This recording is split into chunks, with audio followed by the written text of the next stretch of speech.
listahan ay ang frontman ng Bon Jovi na walang iba kundi si Jon Bon Jovi.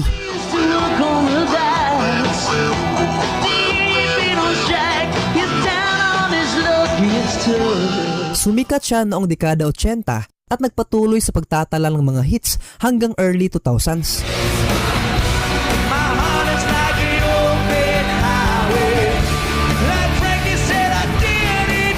At alam naman natin na bukod sa pagiging astig, talagang napakatataas din ang kanilang mga kanta.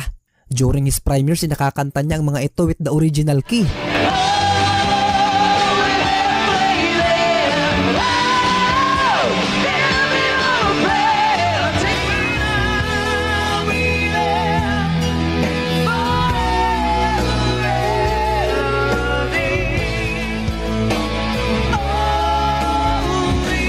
Pero kalaunay na damage ang kanyang boses at napilitang baguhin ang